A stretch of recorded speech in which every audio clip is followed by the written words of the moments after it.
आज की इस क्लास में मुताला करेंगे बच्चों हमारी दरसी किताब गुलिस्तान अदब के हिस्सा नज़्म के सबक नंबर 13 का। और इस सबक का उन्वान है मुल्क बेसहरो शाम। ये एक नज़्म है बच्चों और अमीक हनफी ने इस नज़्म को लिखा है। इस सबक को मैंने 3 हिस्सों में तकसीम किया है। पहले हिस्से में हम अमीक हनफी के हवाले से बात कर चुके हैं, अमीक हनफी की ज़िंदगानी के हवाले से और तर्ज तहरीर की खुसूसियात के हवाले से मुख्तसर मालूमात हमने हासिल की है। दूसरा हिस्सा लेकर मैं आपके सामने हाजिर हूँ। इस हिस्से में हम नज़्म मुल्क बेसहरो शाम का मुताला करेंगे और इसके बाद जो तीसरा हिस्सा होगा वो इस नज़्म से मुताल्लिक दरसी किताब में दिए गए सवालों के जवाबात पर मुनहसर होगा। तो हम शुरू करते हैं सबक का दूसरा हिस्सा, जिसका उन्वान है कुछ बरस पहले सवेरे मुँह अंधेरे। अमीक हनफी की नज़्म है और शुरुआत में तरक्की पसंद तहरीक से आप वाबस्ता रहे हैं, तरक्की पसंदाना आपने जज्बात ज़ाहिर किया अपनी शायरी के ज़रिए, लेकिन बाद में आप जदीदियत के हामी हो गए। जदीद नज़्म के अंदर आपने अपने शुरुआत की और जदीद तरह की जदीद तर्ज की नज़में आपने लिखी। आप अपनी जसारत के लिए जाने जाते हैं, अपनी हिम्मत और हौसले के लिए जाने जाते हैं। यानी जिन मौज़ूआत से दिगर शोरा किनारा करते थे, दूर हट जाते थे, अमीक हनफी उसी तरह के मौज़ूआत का अपनी शायरी के अंदर इस्तेमाल किया करते थे। आम इंसानों से जुड़ी हुई शायरी करते थे। आवाम के मौज़ूआत को आपने अपनी शायरी का हिस्सा बनाया है और उसी तर्ज की उसी अंदाज की आपने शायरी की है। यहाँ पर बच्चों मुल्क बेसहरो शाम आपके सामने हाजिर है, नज़्म है और आज़ाद नज़्म है। ये उन्वान से ही जाहिर हो रहा है मुल्क बेसहरो शाम, यानी ऐसा मुल्क जहाँ ना तो सुबह होती है और ना ही शाम होती है। उस मुल्क की बारे में बात हो रही है कि जहाँ ना तो सुबह का कुछ पता है और ना ही शाम का किसी को मालूम है। बच्चों आजकल आप अपने आरिफ करीबी देखते होंगे, अपने आसपास भी देखते होंगे और आप खुद भी महसूस करते होंगे कि हम तरक्की करते हुए आगे बढ़ते हुए उस मुकाम के ऊपर पहुंच गए हैं कि जहां हमने कुदरत के नज़ारों से किनारा कर लिया है। फितरत के नज़ारों को, फितरत के मनाजिर को हम भूल गए हैं। हम अपनी मसरूफियात के अंदर अपनी ख्वाहिशात को पूरा करने के लिए, अपनी रोज़मर्रा की ज़रूरतों को पूरा करने के लिए इस कदर उलझ गए हैं कि हमें यह भी मालूम नहीं चलता कि कब सूरज तुलू हो रहा है और कब शाम आ रही है, सूरज गुरूब हो रहा है। यानी सूरज के तुलू होने के, गुरूब होने का भी हमें अंदाज़ा नहीं हो रहा है। सुबह हमारे उठने से पहले सूरज तुलू हो जाता है, हमें अंदाज़ा नहीं रहता कि हम बिस्तरों में पड़े हुए हैं, कितने वक्त तक हम अपने घर के अंदर गुजार रहे हैं। और शाम के वक्त भी हम इतने मसरूफ़ रहते हैं, हालांकि ज़रूरतें इतनी नहीं है हमारी, हम अपनी ख्वाहिशात को पूरा करने के लिए अपनी मसरूफियात में डूबे रहते हैं। हम दुनिया को कमाने के लिए कामों के अंदर डूबे रहते हैं। उन चीज़ों के अंदर डूबे हुए हमने फितरत के मनाजिर को अनदेखा कर दिया गया है, जबकि असल खूबसूरती उन्हीं नज़ारों में छुपी हुई है, उन्हीं मंजर में छुपी हुई है। आज आप देखिए लोग टूर करके सफ़र के लिए जाते हैं, दूर दराज के इलाकों में जाते हैं, वहाँ सनसेट देखते हैं, गुरूब आफ्ताब को देखते हैं और तुलू होते हुए आफ्ताब को देखने के लिए पैसा खर्च करके दूर दूर जाते हैं। जबकि कुदरती तौर पर जो हमें मिली हुई है ये सहूलियतें, हम हमारे आसपास की जगह से नज़ारा कर सकते हैं, इन खूबसूरत मनाजिर को देख सकते हैं, लेकिन हम हमारी रोज़मर्रा की ज़रूरियात में फंसे हुए हैं, उन नज़ारों को नहीं देख सकते। तो इस तरह की हमारी ज़िंदगी हो गई है कि ना तो हमें सूरज के निकलने का पता है, सूरज के निकलने की दिलकशी का पता है, और ना ही सूरज के गुरूब होने पर जो मंजर पैदा होता है उसकी दिलकशी का अंदाज़ा है हमें। हम इस तरह की ज़िंदगी जी रहे हैं कि हमारी ज़िंदगी में सुबह भी नहीं है और हमारी ज़िंदगी में शाम भी नहीं है। हमारे कामों में लगे हुए हैं, रोज़मर्रा के कामों को हम अंजाम देते हुए जा रहे हैं। शायर ने इसी बात के ऊपर नज़्म लिखी है, इसी चीज़ को ज़ाहिर किया है, हमारी ज़िंदगी किस अंदाज में गुज़र हो रही है, किस तरह से हम अपनी ज़िंदगी को गुज़र कर रहे हैं। एक शायर ने कहा भी है कि सुबह होती है, शाम होती है, उम्र यूं ही तमाम होती है, और हमारी उम्र इसी तरह से तमाम हो रही है। हमें सुबह का भी अंदाज़ा नहीं है और हमें शाम का भी अंदाज़ा नहीं है। तो शायर कहते हैं मुल्क बेसहरो शाम, ऐसा मुल्क जहाँ पर सहर भी नहीं है, सहर यानी सुबह, और शाम भी नहीं है, शाम के माने आप जानते हो। तो वो मुल्क जहाँ पर सहर और शाम नहीं है, हालांकि ऐसा मुल्क होता नहीं है कोई, लेकिन हमने खुद ने अपने मुल्क को ऐसा बना लिया है, अपने आप को ऐसा बना लिया है, उस मुल्क के हमने अपने आप को वासी बना लिया है कि हमें मालूम नहीं है कि हम कब सुबह होती है हमारी, कब शाम होती है। और बड़े शहरों के अंदर आप जाओगे जहाँ ऊंची ऊंची इमारतें हैं, वहाँ पता ही नहीं चलता सूरज के गुरूब होने का और तुलू होने का, हमें नज़ारे नज़र नहीं आते, कोशिश करें तब भी हम नहीं देख पाते। तो वहाँ तो आप किसी से सिमत पूछोगे, जानिब पूछोगे, दिशा पूछोगे कि भाई मगरिब किधर है और मशरिक किधर है, तो उसे तो मशरिक और मगरिब का इल्म भी नहीं रहेगा। तो बहुत बुरे हालात हमने अपनी तरक्की याफ्ता बनाते हुए अपने आप के कर लिए हैं। हम तरक्की कर रहे हैं लेकिन कुदरत के मनाजिर को हम पीछे छोड़ते जा रहे हैं। जो असल खुशी मिलती है हमें, ज़िंदगी की जो सच्चाइयाँ हैं, हम उनको पीछे छोड़ते आ गए हैं। शायर ने उसी तरफ तवज्जो दिलाई है कि आप अपनी ज़िंदगी को याद कीजिए, अपने माजी को याद कीजिए कि आप अपनी ज़िंदगी किस तरह से गुजारते थे। आपके आगे खुली ज़िंदगी है, आगे भी आप अपनी ज़िंदगी को इसी तरह गुजार दीजिए। अपनी ज़िंदगी के अंदर आप तरक्की कीजिए, कामयाब बनिए, मेहनत करिए, लेकिन उस मेहनत के अंदर इतना वक्फा अपने लिए ज़रूर रखिए कि आप कुदरत के नज़ारों से महरूम ना हो जाएं, आप बारिश की बूंदों से महरूम ना हो जाएं, आप सुबह के सूरज से महरूम ना हो जाएं, आप शाम को डूबते हुए सूरज को, गुरूब होते हुए सूरज को देखने से महरूम ना हो जाएं। बहुत सारे नज़ारे कुदरत ने हमारे आसपास फैला रखे हैं, तो वक्त निकालें और उन नज़ारों को भी अपने आप देखें, मंजर देखें, उनका कितना दिलकश और कितना खूबसूरत होता है। अमीर हनफी ने इस नज़्म को मुल्क बेसहरो शाम नाम दिया है और यहाँ पर ये 3 बंद दिए गए हैं इस नज़्म के अंदर। पहले बंद में आप सुबह की दिलकशी का बयान कर रहे हैं, सूरज जब तुलू होता है तो कितना खूबसूरत मंजर होता है, किस किस तरह की वहाँ पर नज़ारे रहते हैं। और शाम को दूसरे बंद में शाम का हाल बयान किया है आपने, शाम को किस तरह की दिलकशी रहती है, सूरज गुरूब होता है तो किस तरह के नज़ारे सामने आते हैं, किस तरह का उफ़क़ हो जाता है। और उसके बाद तीसरे बंद के अंदर अपनी बेबसी ज़ाहिर की है, मजबूरी ज़ाहिर की है कि ना तो सुबह का वो मंजर रहा जो पहले रहा करता था और ना ही अब शामें वैसी रहीं जो पहले रहा करती थी। यहाँ अपने माजी को याद कर रहे हैं। 3 बंदों के ऊपर मुश्तमिल ये नज़्म है और इस नज़्म के ज़रिए अपने जज्बात को इन्होंने बहुत खूबसूरती से पेश किया है। तो हम मुताला करेंगे इस नज़्म का, समझेंगे। पहले मैं आपके सामने बुलंद ख़्वानी करूँगा और बुलंद ख़्वानी करने के बाद हम इस नज़्म की तशरीह करेंगे, अलग अलग बंद की खुलासा करेंगे, इसको समझेंगे। मरकज़ी ख्याल मैंने आपको बताया है और नज़्म की इर्तिका होगी तो और आपके ऊपर इसकी वजाहत हो जाएगी। देखो बच्चों, ये एक आज़ाद नज़्म है। नज़्म की 3 किस्में मैंने आपको बताई थी, पाबंद नज़्म, मुअर्रा नज़्म और आज़ाद नज़्म। पाबंद नज़्म जहाँ रदीफ़ की, काफ़िए की, बहर की, औज़ान की पाबंदी हो। मुअर्रा नज़्म जहाँ पर कुछ छूट दे दी जाती है आपको, रदीफ़ और काफ़िए के मामले के अंदर कुछ छूट दे दी जाती है, लेकिन वज़न की और बहर की वहाँ पर पाबंदी होती है। और आज़ाद नज़्म, यहाँ कई तरह की आज़ादियाँ, कई तरह की खुलापन है। यहाँ पर बहर और वज़ान के मिसरों के छोटे बड़े करने के हिसाब से भी आपको छूट मिल जाती है। बहर के अंदर भी हल्की फुल्की सी छूट मिल जाती है और काफ़िया से बिल्कुल आज़ाद है, काफ़िया की कोई शर्त नहीं है। इस तरह की ये नज़्म लिखी जाती है। और एक किस्म और बताई थी मैंने आपको जो आज़ाद नज़्म के बिल्कुल करीब है, वो नसरी नज़्म है। तो नज़्म वाले हिस्से को आप देखें और उसमें इनकी किस्मों का मुताला करें। वो पिछला हिस्सा हमारा जा चुका है सबक के अंदर, उसको आप ज़रूर देखें। यहाँ पर आज़ाद नज़्म आपके सामने है। अब आप देखिए यहाँ पर मिसरे कोई छोटा है, कोई बड़ा है, कोई इल्तज़ाम नहीं है बराबरी का। काफ़िया कहीं आपको नज़र नहीं आ रहा है, काफ़िया नहीं है। रदीफ़ तो किसी भी नज़्म के अंदर शर्त नहीं है। जो पाबंदियाँ थी आज़ाद नज़्म के अंदर, उन पाबंदियों से आज़ादी मिल गई है। 3 बंदों के ऊपर मुश्तमिल है। बुलंद ख़्वानी करेंगे पहले हम और उसके बाद हम तशरीह करेंगे। शुरू करते हैं। देखिए बुलंद ख़्वानी। कुछ बरस पहले सवेरे मुँह अंधेरे, कुछ बरस पहले सवेरे मुँह अंधेरे, एक पहाड़ी पर पहुँच जाते थे हम। कुछ बरस पहले सवेरे मुँह अंधेरे, एक पहाड़ी पर पहुँच जाते थे हम। एक काले सख्त तकिए से उठाकर अपना सर, एक काले सख्त तकिए से उठाकर अपना सर, अध जगह सूरज उभर कर देख लेता था हमें। हम सहर ख़ैज़ों से शर्मा कर झुका लेता था सर, दफतन उसके लबों से फूट पड़ती थी हंसी। हाथ वो हमसे मिलाता था, दफतन उसके लबों से फूट पड़ती थी हंसी। हाथ वो हमसे मिलाता था, बसद हुस्ने तपाक, जिस्मो जामे फैल जाती थी शगुफ्ता ताजगी। हाथ वो हमसे मिलाता था, बसद हुस्ने तपाक, जिस्मो जामे फैल जाती थी शगुफ्ता ताजगी। यहाँ पर पहला बंद मुकम्मल हो गया है। अब दूसरे बंद की तरफ आते हैं।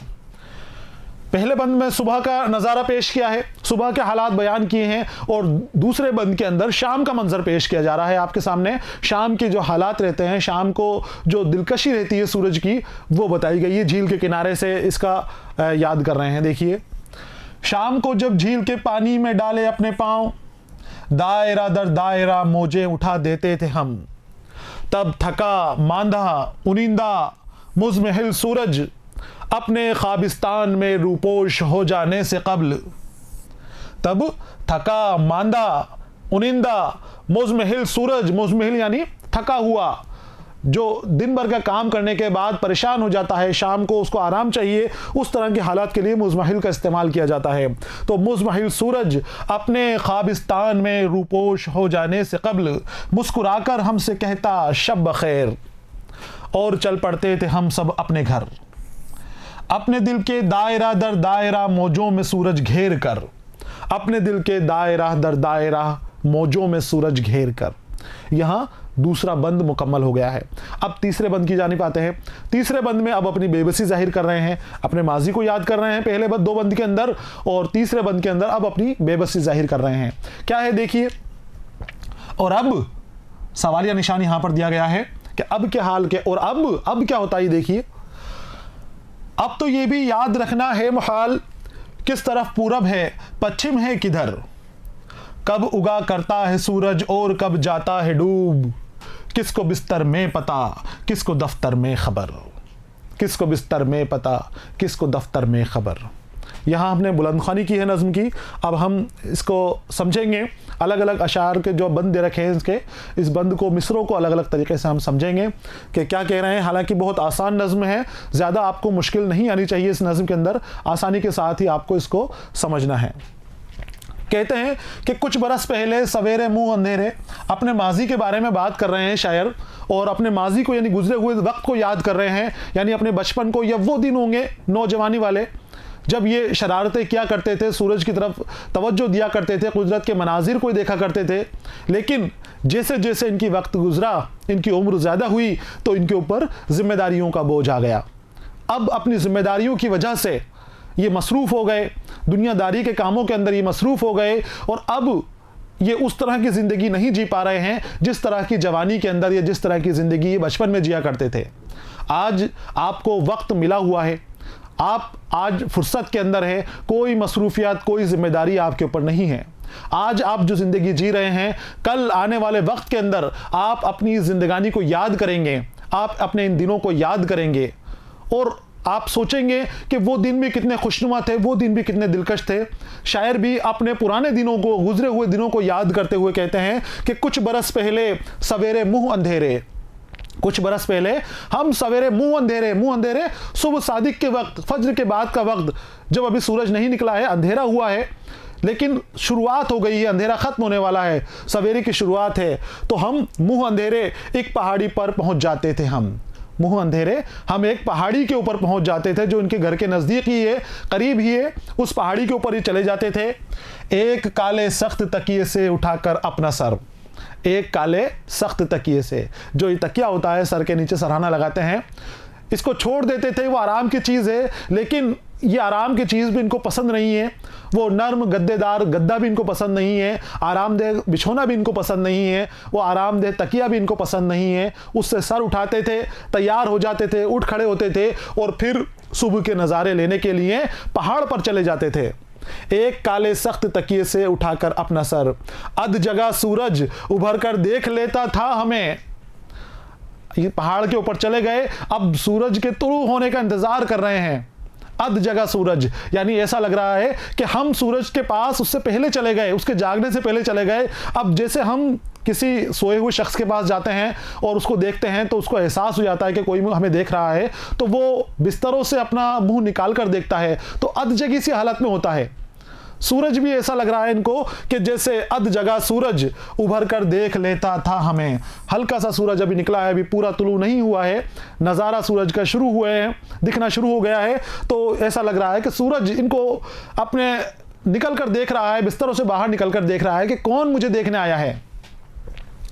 हम सहर खेजों से शर्मा कर झुका लेता था सर, हम सहर खेजों सुबह के वक्त घूमने फिरने वाले लोग, तफरीह करने वाले, सैर व सियाहत करने वाले लोग, जो सुबह जल्दी उठ जाते हैं, जल्दी उठ के अपने कामों को अंजाम देते हैं, फिर सैर व तफरीह के लिए निकल जाते हैं, उन्हें सहर खेज कहा जाता है। सहर की तफरीह करने वाले, सहर के वक्त में घूमने फिरने वाले लोग। तो हम सहर खेजों, कौन सहर खेजों? शायर और उसके दोस्त जो पहाड़ी के ऊपर चले जाते थे और सूरज का इंतजार करते थे तुलू होने का, उन्हें देखकर शर्मा कर झुका लेता था सर, और वो उभरता हुआ सूरज ऐसा लग रहा है शायर को कि जैसे ये सूरज भी हमें देखकर शर्मा रहा है। अब अपने दिल की कैफियत बयान कर रहे हैं, अपने दिल का हाल बयान कर रहे हैं। शायर को सूरज शर्माता हुआ इसलिए नजर आ रहा है क्योंकि शायर सूरज के तुलू होने से पहले ही उस मुकाम के ऊपर पहुंच गए जहां से सूरज आसानी से नजर आता है, यानी सूरज के करीब पहुंच गए हैं। अब सूरज की जिम्मेदारी तुलू होने की होती है, रोशन करने की होती है, दुनिया उठने की, लोगों को बेदार करने की जिम्मेदारी होती है। तो शायर कहते हैं कि सूरज को ऐसा लग रहा है कि जैसे वो देर से उठा है, सूरज आज देर से हो रहा है, मुझसे पहले ही आ गए हैं लोग, तो हमें देखकर वो शर्मिंदा हो रहा है कि मेरी जिम्मेदारी थी कि मैं पहले, मेरी रोशनी इनके ऊपर जानी चाहिए थी, लेकिन ये तो मुझसे भी पहले आ गए। तो सूरज खुश हो रहा है, खुशी के अंदर शर्मा के अपना सर झुका रहा है। हम शहर खेजों से शर्मा कर झुका लेता था सर झुकाता हुआ सूरज महसूस हो रहा था। ये खुद के जज्बात है, खुद के दिल की कैफियत है। शायर किसी चीज़ की तरफ इशारा करते हैं तो वो दिल के जज्बातों के जरिए इशारा करते हैं, हालांकि हकीकत में वो चीज़ें होती नहीं है। हकीकत में हर चीज़ अपने निज़ाम के मुताबिक काम करती हुई नज़र आती है, लेकिन अब शायर शायरी के नज़रिए से देख रहे हैं तो उसी अंदाज में वो पेश कर रहे हैं इस बात को। दफतन उसके लबों से फूट पड़ती थी हंसी, दफतन अचानक उसके लबों से हंसी फूट पड़ती थी कि मेरी जगाने की जिम्मेदारी है, लेकिन मैं तो अभी सो ही रहा हूं और ये देखो मेरे से पहले आकर बैठ गए हैं, मेरा इंतजार कर रहे हैं, मुझसे आंखें मिला रहे हैं, मुझसे पहले आ गए हैं। मैं अभी अपने बिस्तरों से निकल रहा हूं, निकल के इनको देखा है, लेकिन ये तो खुद अपने बिस्तर छोड़ के, खुद आराम छोड़कर और मेरे करीब आ गए हैं, मेरे सामने बैठे हुए हैं। तो ऐसा लगता है कि जैसे सूरज हमें देखता है, सर में शर्मा के सर झुकाता है कि उसको शर्म आ रही है कि पहले उठने का काम सूरज का था, लेकिन ये पहले उठ गए, और उसके बाद उसके लबों पे हंसी फूट पड़ती है। वो खुश हो रहा है उनको देख के, उनका जैसे इस्तकबाल कर रहा है कि ठीक है आप आ गए, आइए आपका खैर मकदम है, आपका इस्तकबाल किया जाता है, आप बैठिए यहाँ पर। तो शायर अपने दिल के जज्बात बयान कर रहा है। दफातन का माने होते हैं बच्चों अचानक, यकबयक। अचानक उसके लबों से फूट पड़ती थी हंसी, हाथ वो हमसे मिलाता था बसद हुस्ने तपाक। और मैंने बताया कि इस तरह लगा उनको जैसे वो उनका इस्तकबाल कर रहा है। तो ये कह रहे हैं कि ऐसा लग रहा था जैसे सूरज उठ गया, हम सूरज के करीब वहां पर पहुंच गए हैं, अब सूरज हमसे हाथ मिला रहा है। हाथ कैसे मिला रहा है? गर्मजोशी से। बसद हुस्ने तपाक, तपाक का यानी गर्मजोशी, और बसद हुस्ने बेहद गर्मजोशी के साथ। सद के माने होते हैं बहुत ज़्यादा। हालांकि फारसी में इसके माने 100 के भी होते हैं, लेकिन यहाँ पर बहुत ज़्यादा के लिए इस्तेमाल किया गया है। बहुत तपाक से यानी बहुत गर्मजोशी से इस्तेमाल के लिए इस्तेमाल किया जाता है। तो बसद हुस्ने तपाक, सूरज ने इनको देखा, मुस्कुराया और बहुत गर्मजोशी से इनका इस्तकबाल कर रहा है। जैसे हम कोई आता है शख्स, जानकार शख्स हमसे पहले हमारे करीब हमारे पास आ जाता है, हम उससे हाथ मिलाते हैं, उससे गले मिलते हैं, गर्मजोशी के साथ उससे मुलाकात करते हैं। तो सूरज भी इन शायर से गर्मजोशी से मुलाकात करता हुआ महसूस हो रहा है। जिस्मो जाँ में फैल जाती थी शगुफ्ता ताजगी, शगुफ्ता तरोताज़ा, शादाब, नएपन के साथ, नए अंदाज के साथ। अब जब ये सूरज इनसे हाथ मिला रहा है, इनको नज़र आ रहा है सूरज, तो वो तुलुए आफ्ताब का नज़ारा जब इन करते हैं तो इनको अपने आप के अंदर तारो ताज़गी महसूस होती है, अपने आप को ताज़ा दम महसूस करते हैं। आप देखिए जो सुबह की सैर करते हैं, जो सैर व सियाहत करते हैं, सुबह सुबह घूमने निकल जाते हैं, वो दिन भर तरोताज़ा रहते हैं।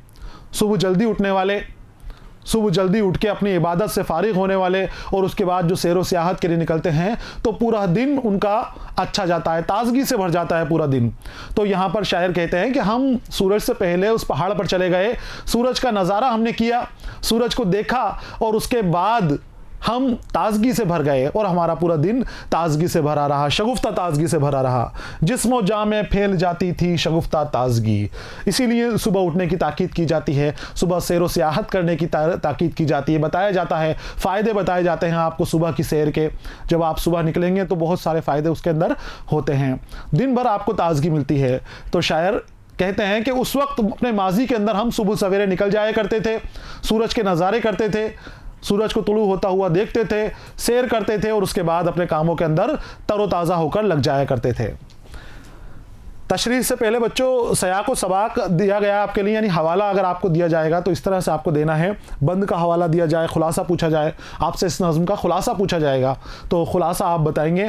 तो इसी तरह से आपको बताना है कि पहले आपको सयाक व सबाक बताना है और फिर नज़्म का खुलासा उसके साथ लिख देना है। देखिए, मुंदरजा वाला बंद हमारी दरसी किताब गुलिस्तान अदब में शामिल अमीक हनफी की नज़्म मुल्क बेसहरो शाम से अखज़ किया गया है। ये अपनी आदत बना लें आप कि आपको शायर का नाम देना है, नज़्म के उन्वान देना है, नज़्म का, किताब का नाम देना है और नज़्म का मौजू बताना है। ये आप ख़ास ख्याल रखें, अपनी आदत बना लें हमेशा जब भी आप खुलासा लिखें, सयाक़ व सबाक़ लिखें, हवाला लिखें, तो ये मालूमात आप ज़रूर वहाँ पर दें। इससे आपको एक्स्ट्रा नंबर मिलेंगे, ज़्यादा नंबर मिलेंगे। तो बंद हमारी दरसी किताब गुलिस्तान अदब से लिया गया है। गुलिस्तान अदब से इसमें अमीक हनफी की नज़्म है, शायर का नाम आ गया और उसके बाद नज़्म का उन्वान आ गया मुल्क बेसहरो शाम। अब इस नज़्म में क्या दिया गया है आपके लिए, मौजू क्या है? तो इस नज़्म में शायर ने फितरत से दूरी के अलमिये को मौजू बनाया गया है कि हम फितरत से दूर हो गए हैं, कुदरत के नज़ारों से हमने अपने आप को दूर कर लिया है। आप नज़्म के उन्वान के साथ ही नज़्म का मरकज़ी ख़याल भी याद कर लें, नज़्म का मौजू भी याद कर लें, आपके लिए हमेशा के लिए आसानी हो जाएगी। फिर आपको कभी भी परेशान होने की ज़रूरत नहीं पड़ेगी। और हर चीज़ को आप इम्तिहान के लिए ही नहीं पढ़ें, सिर्फ फेल और पास के लिए नहीं पढ़ें, ज़िंदगी में सबक लेने के लिए भी आप मुताला करें, ज़िंदगी में उस चीज़ को उतारने की कोशिश करें। आपकी किताब में बहुत सारी अच्छाइयाँ दे रखी हैं, बहुत सारी अच्छी बातें दे रखी हैं जो हमें ज़िंदगी जीने का तरीक़ा बता रही हैं। तो ज़िंदगी जीने का जो सलीका किताब बता रही हैं उसको अपनी ज़िंदगी में उतारो, उसके हिसाब से ज़िंदगी गुजारने की आप कोशिश करें। सिर्फ फेल और पास होने के लिए, सिर्फ इम्तिहान पास करने के लिए ही आप तालीम हासिल ना करें। अपने आप को अच्छा इंसान बनाने के लिए तालीम हासिल करें, अच्छे रास्ते पर, सीधे रास्ते पर अपने आप को ले जाने के लिए तालीम हासिल करें। इल्म आपको अच्छे और बुरे में फ़र्क करना सिखाता है। आपको पता चल जाता है कि क्या अच्छा है और क्या बुरा है, किस चीज़ से आपको फ़ायदा होगा, किस चीज़ से आपको नुकसान होगा। तो इल्म को उसी तरह से आप इस्तेमाल करें, तालीम को उसी तरह से आप देखें।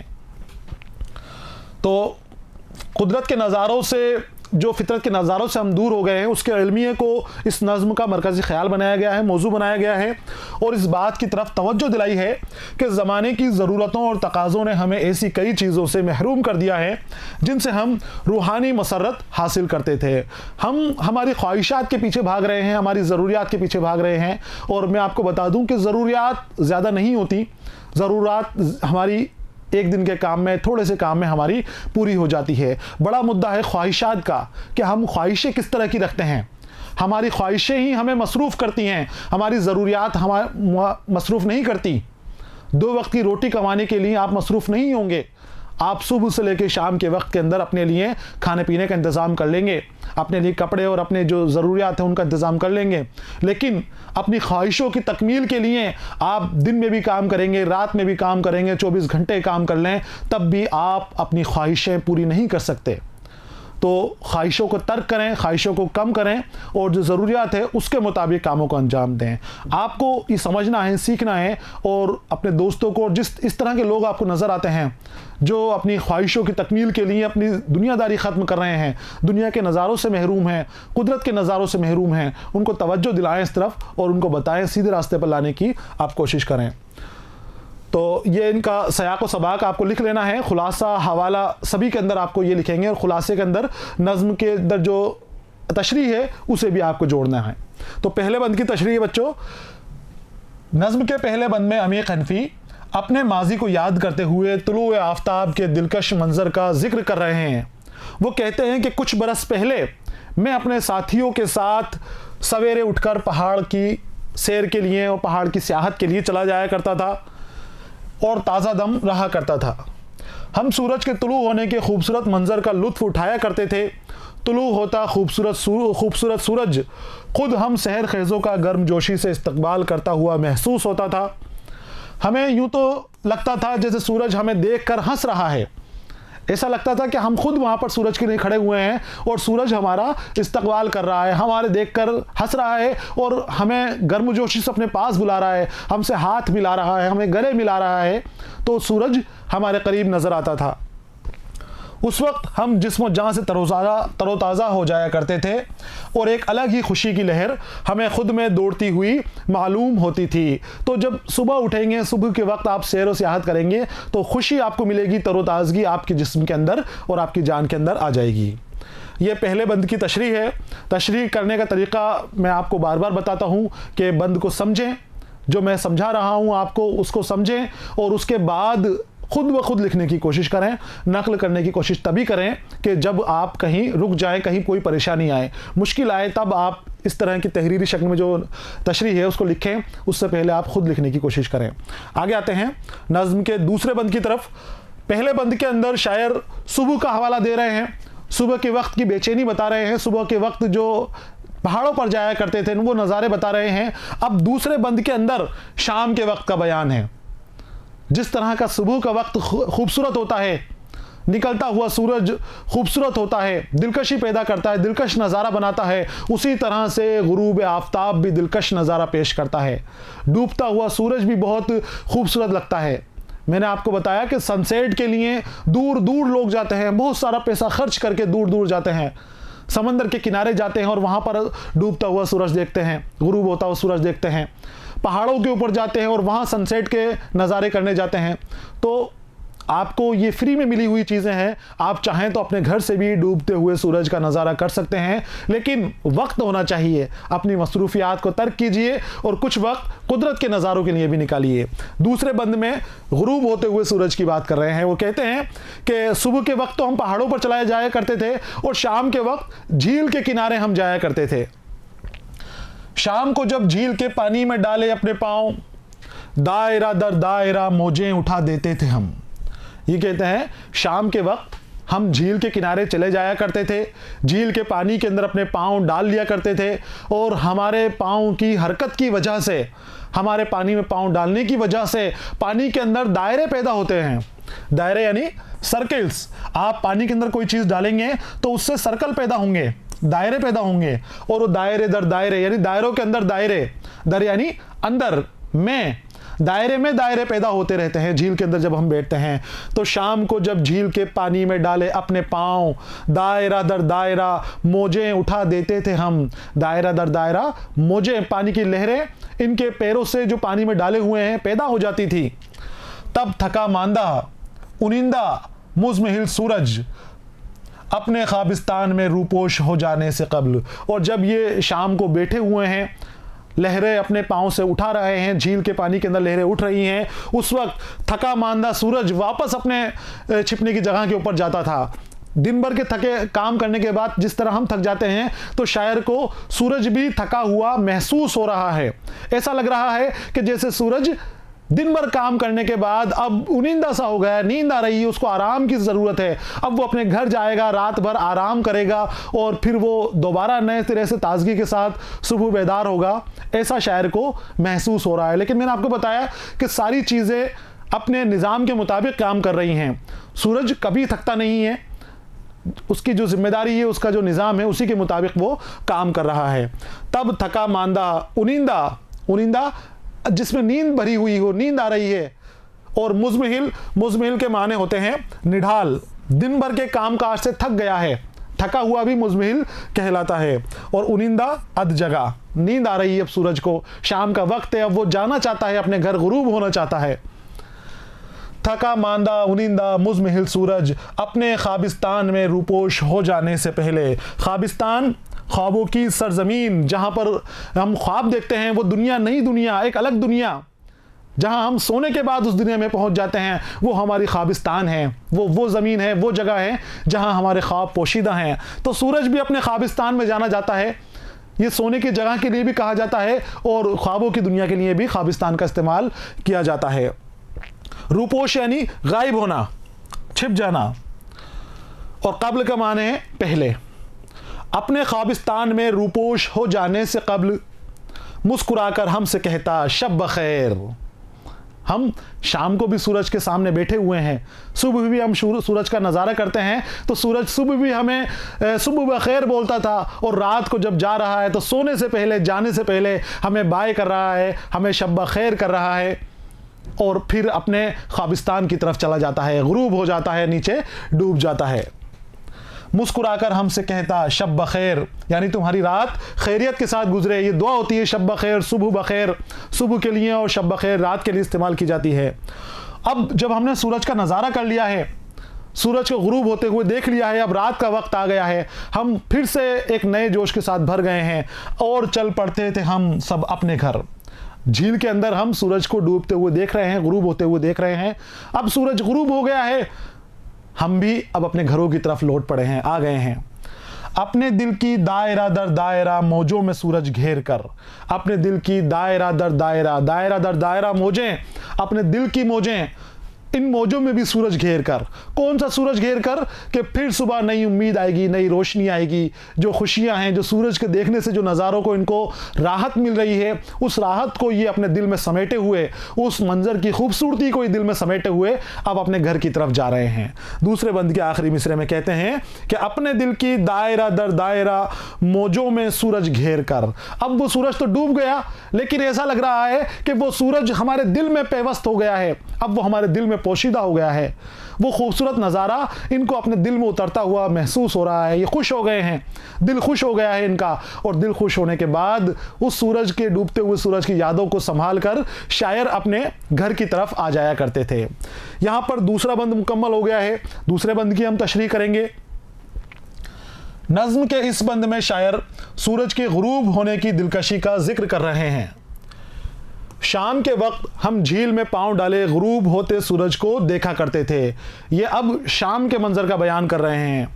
तो झील में पांव डाले गुरूब होते सूरज को देखा करते थे। रोशनी में कमी की वजह से शाम के वक्त का सूरज हमें मुरझाया और थका मांदा महसूस होता था। हर चीज़ में आपको शायरी का नज़रिया देखना है कि अब रात हो रही है, हर इंसान थक जाता है, तो इंसान अपने नज़रिए से ही, शायर अपने नज़रिए से ये देख रहा है कि सूरज भी बेचारा दिन भर कामकाज कर कर आया है, दिन भर रोशनी फैला कर आया है, पूरी दुनिया को चमका कर आया है, अंधेरों को भगा कर आया है। अब उसका भी आराम करने का वक्त आ गया है। दिन भर वो काम कर रहा था, वो थक गया है।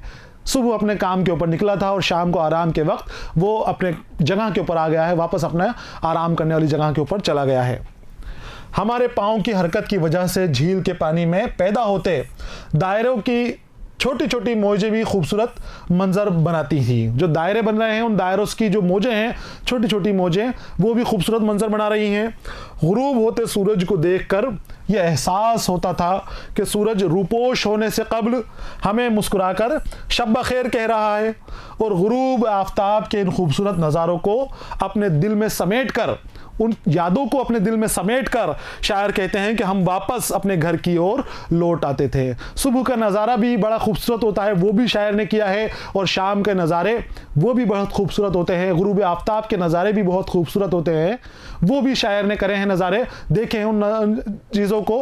अब इसके बाद आगे तीसरे बंद की तरफ आते हैं। तीसरे बंद में अब आज के हालात बयान कर रहे हैं, हाल बयान कर रहे हैं कि अब क्या हो रहा है। पहले कहते थे कि सूरज के नज़ारे हम बचपन में क्या करते थे, जवानी के दिनों में क्या करते थे, सुबह भी देखा करते थे हम, शाम भी देखा करते थे, सब हमें याद है। लेकिन अब देखिए क्या होता है। आज की दुनिया की बात हो रही है, आज जो हम कर रहे हैं, आज जब हम रह रहे हैं तो हम किस तरह से ज़िंदगी गुजार रहे हैं, देखिए। और अब सवालिया निशान है कि अब की बात हो रही कि अब देखिए अब क्या होता है। अब तो ये भी याद रखना है, मुहाल यानी मुश्किल। अब तो ये याद रखना भी मुहाल है, ये याद करना भी मुश्किल है कि किस तरफ पूरब है, पश्चिम है किधर। सूरज तुलू होना और गुरूब होना तो दूर की बात है, वो नज़ारा करना तो दूर की बात है। अब तो ये हाल हो गया है, हमें ये भी मालूम नहीं है कि सूरज के तुलू और गुरूब होने की दिशाएं क्या हैं, किस सिमत से सूरज निकलता है और किस जानिब सूरज गुरूब हो जाता है, हमें कुछ नहीं मालूम, हमें पता ही नहीं है। क्योंकि हम अपने कामों के अंदर मसरूफ़ हैं, हमें पता ही नहीं है कि सूरज कब निकल रहा है, क्या वक्त है सूरज के निकलने का और क्या वक्त है सूरज के गुरूब होने का। और मैंने बताया कि छोटे शहरों में अभी ऐसे हालात नहीं हैं, दिशाएं आपको बता देंगे, सुबह जगने वाले जो हैं आपको वो दिशाएं बता देंगे। लेकिन बड़े शहर जहाँ पर बड़ी बड़ी इमारतें हैं, बड़े बड़े कारखाने बने हुए हैं, जहाँ पर मज़दूरों को दिन और रात एक ही जगह रहना पड़ता है, बड़े बड़ी ऐसी जगह हैं जहाँ से निकलना मुश्किल है, तो वहाँ अगर आप उनसे पूछोगे कि भाई सूरज कहाँ से निकलता है, किस तरफ से सूरज आएगा, मशरिक़ किधर है, तो वो आपको नहीं बता पाएगा, वो खुद कंफ्यूज रहेगा कि क्या बताऊँ। क्योंकि जो जगह है, जिस तरह से वो रह रहा है, जिस छोटी सी जगह के अंदर वो रह रहा है, वहाँ पर सूरज की किरणें नहीं पहुँच पाती हैं। दिन में भी बहुत कम वक्त ऐसा होता है, इतनी सकड़ी गलियाँ रहती हैं, इतने सकड़े रास्ते रहते हैं कि वो नहीं बता पाता कि सूरज कहाँ से निकलता है और कहाँ गुरूब होता है। तो मशरिक और मगरिब का इल्म भी नहीं है, पूरब और पश्चिम भी पता नहीं है कि कहाँ पर पूरब है और कहाँ पर पश्चिम है। कब उगा करता है सूरज और कब जाता है डूब, और साथ ही सिम तो पता नहीं है, सूरज डूबने की और निकलने की जानिब तो पता नहीं है, लेकिन वक्त भी पता नहीं है। और वक्त तो आज आप मालूम कर लीजिए आपके साथियों से, बहुत कम साथी ऐसे होंगे जिनको सूरज निकलने का वक्त पता होगा और सूरज गुरूब होने का वक्त पता होगा। ज़्यादातर को नहीं मालूम होगा कि सूरज को किस वक्त पर बाहर निकलता है, तुलू होता है और किस वक्त गुरूब होता है। तो बहुत मुश्किल है हमारी ज़िंदगी के अंदर, हम खुद अपनी ज़रूरियात के हिसाब से चल रहे हैं, अपनी ज़रूरियात के ग़ुलाम बने हुए हैं, और जो फितरत के नज़ारे हैं हम इन नज़ारों से दूर हो गए हैं। तो कब उगा करता है सूरज और कब जाता है डूब, किसको बिस्तर में पता किसको दफ्तर में खबर। तो हमारी ज़िंदगी किस तरह से गुजर हो रही है, हमारा सुबह का वक्त हमारे बिस्तरों में निकल जाता है, आराम करने में निकल जाता है। हमें कभी इसकी फ़िक्र नहीं होती कि हम सुबह के वक्त उठें, इबादत करें, अपने रब को याद करें और शहर के लिए निकलें, सयाहत के लिए निकलें। हम ये नहीं सोचते। हमारी सुबह हमारे बिस्तरों में होती है, वहीं पर हमारे लिए चाय आ जाती है, वहीं पर हमारे लिए अखबार वगैरह आ जाता है, और वहीं से हम हमारे कामों की शुरुआत करते हैं। कब? जब सूरज सर के ऊपर चढ़ता हुआ आ जाता है, बहुत बड़ा वक्फा हो जाता है, बहुत ज़्यादा वक्त हो जाता है, उस वक्त हमारा दिन शुरू होता है, और दफ्तर के अंदर ही हमारी शाम हो जाती है, दफ्तर के अंदर ही हमारी रात हो जाती है। हम देर से अपने कामों के लिए निकलते हैं तो फारिग भी देर से ही होते हैं, दफ्तर में हमारी शाम हो जाती है। अब दफ्तर में क्या पता कब सूरज गुरूब हो रहा है, कब रात हो गई, कोई खबर नहीं। रात को आप अपने घर पहुंचेंगे। तो ज़िंदगी इस तरह से हमारी मसरूफियात के अंदर हो गई है कि हम बेखबर हो गए हैं इन चीज़ों से। जो छोटी छोटी सी चीज़ें हैं, कुदरत के नज़ारे हैं, लेकिन हम इनसे दूर हो गए हैं। तशरीह की तरफ आते हैं। इस बंद की नज़्म के इस बंद में शायर अपने हाल की बात कर रहे हैं, जो चल रहा है, जो आज के हालात हैं, उन हालात के बारे में बात कर रहे हैं। वो कहते हैं कि आज ज़माने की ज़रूरतों और तकाज़ों ने हमें ऐसी कई चीज़ों से महरूम कर दिया है जिनसे हम रूहानी मसरत हासिल करते थे। हम अपनी ज़रूरियात ज़िंदगी को पूरा करने के लिए इस कदर मसरूफ़ रहते हैं कि हमें ये पता ही नहीं चलता कि सुबह सवेरे किस लम्हे सूरज तुलू होता है और कब वो डूब जाता है। बार बार ये चीज़ आपके आ रही है, रूहानी मसरत। रूहानी मसरत क्या है? रूह की मसरत, रूह की खुशी। सुबह उठने वालों को रूहानी मसरत हासिल होती है, रूहानी मंजर रहता है सुबह के वक्त। आप अहले फजर उठिए, उस वक्त आप देखिए कि किस तरह से नूर की बारिश रहा करती है, हर तरफ नूर के नज़ारे रहा करते हैं। वो मंज़र आप देखिए, रूहानी खुशी आपको मिलेगी, सुकून मिलेगा आपके दिल को, तसल्ली आपको हासिल होगी। तो रूहानी मसरत बार बार इस जगह को नाम दिया गया है कि आप सुबह नहीं उठने की वजह से रूहानी मसरत से महरूम रह जाते हैं, वो खुशी आपको नहीं मिल पाती। आप अपने कामों को अंजाम दे रहे हैं, अपने काम कर रहे हैं, लेकिन वो खुशी आपके कामों के अंदर नहीं आ रही है, वो सुकून आपको नहीं मिल रहा है जो आपको मिलना चाहिए, जो आपके लिए बनाया गया है। सुबह आपके लिए बनाई गई है, आपको ताजगी देने के लिए बनाई गई है, लेकिन आप इस सुबह से महरूम हैं, इन नज़ारों से, इसकी खूबसूरती से महरूम हैं, आप ये नहीं देख पा रहे हैं। तुलूए आफ्ताब का हमारा वक्त बिस्तरों में गुजर जाता है और गुरूब आफ्ताब का वक्त दफ्तर में निकल जाता है। इस तरह से हमारी ज़िंदगी गुजर बसर हो रही है, गोया कि हम ऐसे मुल्क में रह रहे हैं जहां ना तो सुबह होती है और ना ही शाम होती है। यही हमारी नज़्म का उन्वान है, मुल्क के बेसहरो शाम। ऐसा मुल्क कि जहां पर ना तो सहर है और ना ही जहां पर शाम है, और हम ऐसे ही मुल्क में रह रहे हैं। हमने हमारे लिए ऐसी ही ज़िंदगी बना ली है। हमारे यहाँ पर सूरज भी नहीं निकलता है, हमें मालूम ही नहीं है कि कब सूरज निकलता है, हमें मालूम ही नहीं है कि किस दिशा से सूरज निकलता है, उसकी दिलकशी हमें पता नहीं है, उसके निकलने का तरीक़ा हमें पता नहीं है, और हमें उसके गुरूब होने का अंदाज़ा भी नहीं है कि कब सूरज गुरूब होता है, वक्त क्या है, उसकी दिशा क्या है, कुछ हमें मालूम नहीं है। हमने अपनी मसरूफियात के अंदर अपनी ज़िंदगी को इस तरह की बना ली है कि अब हम कुदरत के नज़ारों से दूर हो गए हैं, और इसको आप दूर नहीं कहें, इसको आप महरूम कहें कि हम महरूम हो गए हैं। दूर होना अलग बात है और महरूम होना अलग बात है। हम खुद अपने कामों से महरूम हो रहे हैं। कोई मुश्किल नहीं है, हम सुबह सवेरे उठकर ये नज़ारे कर सकते हैं, इन दिलकशी को हासिल कर सकते हैं, लेकिन हम खुद अपने वजह से, अपनी ज़रूरियात की वजह से इन चीज़ों के अंदर फंस गए हैं, और अब हमें सुबह और शाम का अंदाज़ा नहीं है। अब यहाँ पर बात सिर्फ सुबह और शाम की नहीं है, बात पूरी ज़िंदगी की है। हम ज़िंदगी किस तरह से गुजार रहे हैं, हमारी ज़िंदगी किस तरह से आगे बढ़ रही है, किन कामों के लिए हमें पैदा किया गया था, क्या हमारे मकसद होने चाहिए थे, हम उन सब से दूर हो गए हैं। हम एक बनावटी ज़िंदगी में जी रहे हैं। हम इस तरह की ज़िंदगी जी रहे हैं कि जहाँ पर सिर्फ हमारी खुशियाँ हैं, सिर्फ हम अपने लिए जी रहे हैं, हम किसी और को फ़ायदा पहुंचाने की ज़िंदगी नहीं जी रहे हैं, अपने मकसद से हम अलग हो गए हैं। तो शायर ने तवज्जो दिलाने की कोशिश की है, इस नज़्म के ज़रिए, मुख्तसर नज़्म के ज़रिए बताने की कोशिश की है कि आप इस बेसहरो शाम की दुनिया से निकलें और उस दुनिया में जाएं कि जहां पर आपकी सहर भी रंगीन हो और वहां पर आपकी शामें भी रंगीन हो, शामें भी आपकी खूबसूरत हों। इस तरह की दुनिया में आप आ जाएं, इस तरह की दुनिया के नज़ारे करें। बच्चों, ये नज़्म है, अमीक हनफी की नज़्म थी जो मुकम्मल हो गई है। सुबह और शाम की कीमत आपको बताई गई है, सुबह और शाम की कद्र किस तरह से की जाती है वो तरीका बताया गया है। शायर ने खुद करके दिखाया कि हम सुबह की कीमत भी अदा करते थे, सुबह की अहमियत भी जानते थे और हम शाम की अहमियत भी जानते थे, शाम का भी हम पूरा लुत्फ उठाया करते थे। तो आप अपने आप के ऊपर देखें कि क्या आप इस तरह की ज़िंदगी गुजार रहे हैं या आप भी आने वाले वक्त के ऊपर कोई पछतावा लेकर आगे जाएंगे। तो अपनी ज़िंदगी ऐसे करें कि आगे वाले वक्त के ऊपर, आने वाले वक्त के ऊपर आपको कोई पछतावा ना हो। सबक का दूसरा हिस्सा है जो मुकम्मल हो गया है। तीसरा हिस्सा जो सवाल और जवाब के ऊपर मुनहसर होगा, उसके साथ मैं फिर आपके सामने हाजिर रहूँगा। इजाज़त दीजिए, पढ़ते रहिए, खुश रहिए, अलविदा।